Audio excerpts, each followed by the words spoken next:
नमस्कार, मैं विकास कुमार आप सबका हार्दिक स्वागत करता हूं तर्क द लॉजिक में। आजकल अगर देखा जाए तो समाज में क्षेत्रवाद, जातिवाद, परिवारवाद और न जाने कितने वाद प्रचलन में हैं। और ये ऐसा वाद है जो होना चाहिए सिर्फ लोगों को, समाज को आबाद करने के लिए, पर ये कर क्या रहे हैं? तो ये समाज को बर्बाद कर रहे हैं। और इससे होता क्या है कि आप एक देश स्तर पर सोचे, राष्ट्र स्तर पर सोचे तो आपकी संख्या बहुत ज़्यादा होती है, लेकिन जैसे ही आप क्षेत्र में बंटना शुरू कर देते हैं आपकी संख्या कम होने लगती है। जाति में बंटना शुरू कर देते हैं आपकी संख्या, और जब आप एक परिवार और एक अपने इंडिविजुअल पर चले जाते हैं तो सोचिए आपकी संख्या कितनी होती है। और आपकी संख्या अगर कम होती जा रही है तो आप कभी मजबूत नहीं होते हैं, बल्कि आप कमज़ोर होते चले जाते हैं। अगर देखा जाए तो जितने भी दुनिया में लोग हैं सब कहीं ना कहीं सिर्फ दो इंसानों से ही आगे बढ़ते बढ़ते इतने सारे लोग हुए होंगे। ये तो सबको पता है। और सब लोगों को अगर लॉजिकल भी देखा जाए तो धरती पर आखिर कोई अगर पहले आया होगा तो एक आपका मेल और एक फीमेल वर्जन ही आया होगा। इसका डेफिनेशन क्या है, परिभाषा क्या है?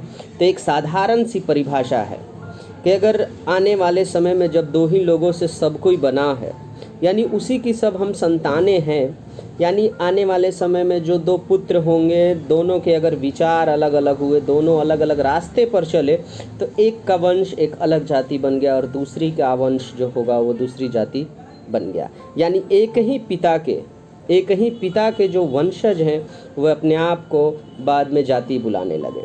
लेकिन पहले यह कभी जाति शब्द नहीं था हमारे देश में, पहले वंश ही बुलाते थे। आपने सुना होगा रघुवंश, यदुवंश, कुरुवंश, चोल वंश, या नए तौर पर मौर्य वंश और गुप्त वंश का भी नाम सुना होगा। अब आखिर सवाल ये आता है कि आखिर ये जाति शब्द भारत में आया कब? तो जाति शब्द सबसे पहले भारत में पुर्तगाल से जो लोग आए थे यहाँ पर, आप बोल सकते हैं विदेशी आक्रांता, जैसे अंग्रेज आए थे उसी तरह से 1498 में जब वो भारत में आए थे, उन्हीं के द्वारा दिया हुआ ये वर्ड था कास्टा वर्ड, जो कि कास्ट में अंग्रेजी में कहा जाता है। और यही वर्ड जो था सामाजिक स्तर पर लोगों को अलग अलग ग्रुप में डिवाइड करने का काम इन्हीं लोगों ने शुरू किया था। और सबसे पहले हमारे एडमिनिस्ट्रेशन सिस्टम में कहा जाए तो अंग्रेज़ों ने इस जाति शब्द को शामिल किया था और लोगों को बांटा था, क्योंकि उनका एक ही तरीका था, डिवाइड एंड रूल। अब मैंने आपको कहा कि जितने भी पहले जाति से पहले जो बातें होती थी वो वंश की बातें होती थी। मैं उसका आपको एक उदाहरण दूंगा। अब उदाहरण, एक ययाति राजा थे और उनके 4-5 लड़के थे, लेकिन उनमें से मैं 2 की बात करूंगा। एक यदु थे जो सबसे बड़े थे और एक पुरु थे।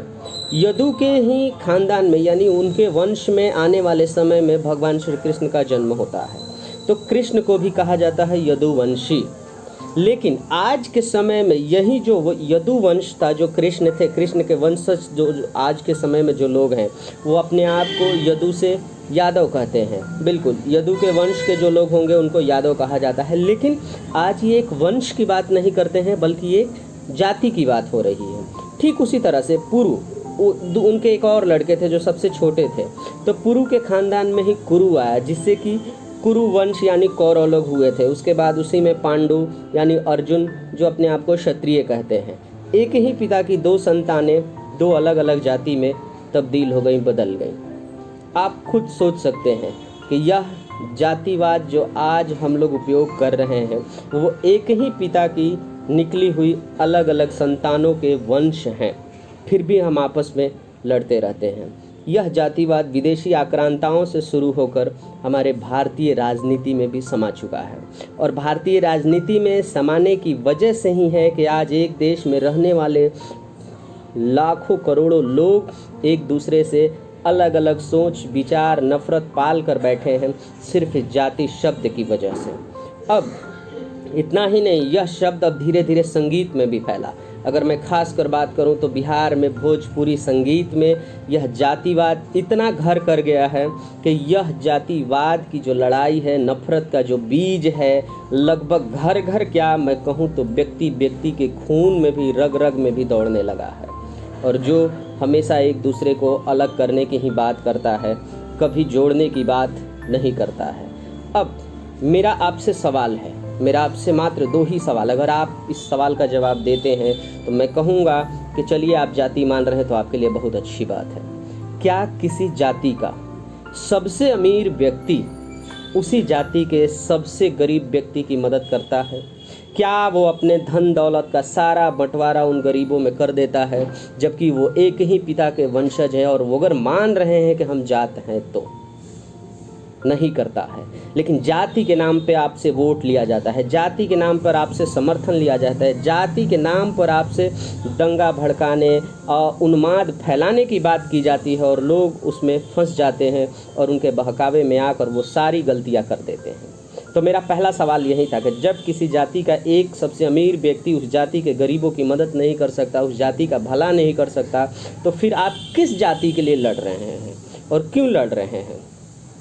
अब दूसरा मेरा सवाल है कि अगर आपकी जाति आपके लिए होती तो आप मुझे बताइए कि आप अपने भाई से कैसे लड़ जाते हैं? एक ही घर में 2 भाई आपस में विवाद में लड़ झगड़ कर धन संपत्ति से अलग क्यों हो जाते हैं? क्यों अलग अलग चूल्हा जलाने लगते हैं? क्यों अलग अलग उनकी सारी व्यवस्था बन जाती है? वो तो आपके जाति ही क्या, वो तो आपके एक ही पिता के खून से जन्मे हैं। तो फिर अगर एक ही पिता के 2 बेटे अगर एक दूसरे के दुश्मन बन जाते हैं तो फिर हम कैसे कहेंगे कि आपकी जाति आपके लिए बनी है? तो आपको समझना होगा कि आपको किस तरह से अपना जीवन यापन करना है, अपना कर्म करके या हर किसी से प्रेम करके या जाति के नाम पर एक दूसरे के प्रति नफरत फैलाकर। अगर जाति शब्द का उपयोग कर रहे हैं तो प्रेम बांटने के लिए कीजिए, एक दूसरे की मदद करने के लिए कीजिए, किसी से नफ़रत फैलाने के लिए मत कीजिए। अगर आप नफ़रत फैलाने के लिए कर रहे हैं तो आप अपनी जाति के, अपने परिवार के, आप किसी के नहीं हैं, आप इस देश के भी नहीं हैं। आप सिर्फ अपना व्यक्तिगत लाभ देख रहे हैं और हर कोई आज यही करता है, भले वो कोई नेता हो या बड़ा आदमी या कोई सामाजिक व्यक्ति अपने आप को कहता है और जाति के नाम पे लोगों को अपनी तरफ घुमाता है, अपनी तरफ करने की कोशिश करता है। तो मुझे लगता है मेरी बात आप लोग को पूरी तरह से समझ में आ गई होगी और अगर आपने हमारे चैनल को सब्सक्राइब नहीं किया है तो सब्सक्राइब कर लीजिए और लाइक कमेंट करके सुझाव दीजिए और इसे शेयर भी कीजिए ताकि अधिकतम लोग इस बात से वाकिफ़ हो और समझे इस लॉजिक को कि हमें किस तरह से जीवन यापन करना है। तब तक के लिए मिलते हैं अगले वीडियो में। बहुत बहुत धन्यवाद।